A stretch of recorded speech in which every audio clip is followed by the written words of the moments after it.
O celestial, this creation can also be compared to the movement of wind. Egosense is the wind, and its movement is the world. Just as such movement is non-different from the wind, a scent is inseparable from the flower, even so this Egosense is inseparable from the world. The world exists in the very meaning of Egosense, and the Egosense exists in the very meaning of the word world. They are thus interdependent. We shouldn't contemplate one without the other. If we contemplate the nature of the world appearance, we should also contemplate the nature of our own Egosense, our own sense of separate self-identity. The two arise in conjunction with each other. We see this in the development of a child, in the education of a child. They don't have this distinction when they're younger. They don't have a sense of self, and they don't have a sense of an external world. They have to be taught this. They have to be given a name and told who they are. They have to be told that there's a world out there with things going on in it, with other people going on in it, and that they, as an individual, have to interact with others. This is what we're taught. This is the conventional reality. Nothing wrong with it in itself, but it's a very limited understanding of the picture. And the last part of our education is realizing this. We should carry on our education and explore. We start questioning our education, start looking at how it's conditioned us, because it certainly has conditioned us, and examine our notions about an external world, examine our notions about ourselves, realize that they are only notions, and that what is actually going on is the stream of experiencing. There's sensations going on all the time. There are what are called sensory experiencings going on all the time. It's all happening, and in all that stuff happening, don't just conceptualize it and say, yes, okay, so that sounds fine, big deal. But realizing this, actually coming to the direct experiencing of this, which you can do right now, once you stop thinking about it and open yourself to it. Once you're open to the ongoing experiencing, and no longer marking bits of it as this happening or that happening, once you're open to it, this stream, this torrent of experiencing, then there's silence, there's stillness, there's equanimity, because you're no longer filtering it through your anxieties and through your hopes, through your fears and expectations, through your memories, and through your understanding. If one is able to remove the Egosense by means of one's awakened intelligence, he cleanses from his consciousness the impurity known as world appearance.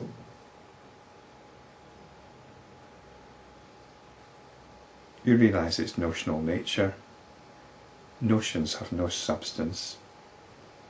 Notions are driven by the Egosense, which is made up of our fears, anxieties, our desires, our aversions, our passions, our loves, our hatreds, all the rest of it. That's what we need to be in touch with, and that's what we need to look through, look beyond. O Celestial, in fact there is no such thing as Egosense. The Egosense is the Emperor's new suit, which actually is nothing at all. It has somehow mysteriously arisen without any cause and without substantiality. We don't need to worry about how it arose, just realize its true nature. Brahman alone pervades everything. The Egosense is false. Since the Egosense itself is false, surely the world which appears to be real to the Egosense is unreal too. What is unreal is unreal. What remains is eternal and peace. You are that. When you drop your notions, you drop your fears and anxieties. You do this by being in touch with what is actually happening right now. Not what you think is happening, but what is actually happening. Can you make that distinction between the two, between what is happening and what you think is happening? If you can, then you will know this peace. If you are with what is happening right now, rather than with what you think is happening, there's an essential stillness, equanimity. You are that. When I said this to the celestial, he entered into deep meditation.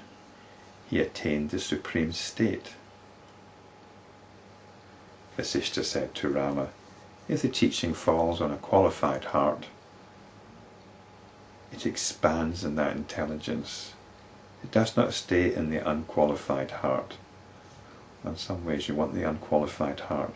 You don't want any qualifications whatsoever. But that's not the sense that is meant here. From the ego sense arises the notion, this is mine, and this expands into the world appearance. Not just this is mine when you actually can affect things, touch things, do things. There's also that gives rise to the whole notion of a doer, of an ego sense. So you appropriate actions to yourself. Thus, O sage, in this manner, sometimes even an ignorant person becomes immortal like this celestial. Immortality is attained only by the knowledge of the reality. There is no other means. Vasishta continued, O Ram, after this I returned to the place where the other sages had gathered in a conference. Thus have I narrated to you the story of the celestial's easy emancipation. Since I heard this from the lips of Vasishta, 11 world cycles have passed. Vasishta was teaching the celestial, and it was a long time ago. One wonders if there's some significance to this. I think the significance is that these teachings are perennial. Brahma, the creator God, made sure that these teachings were there right from the beginning in beings like Vasishta and Vasishta. So they are the embodiments of these teachings. And in a sense then, these teachings are always available.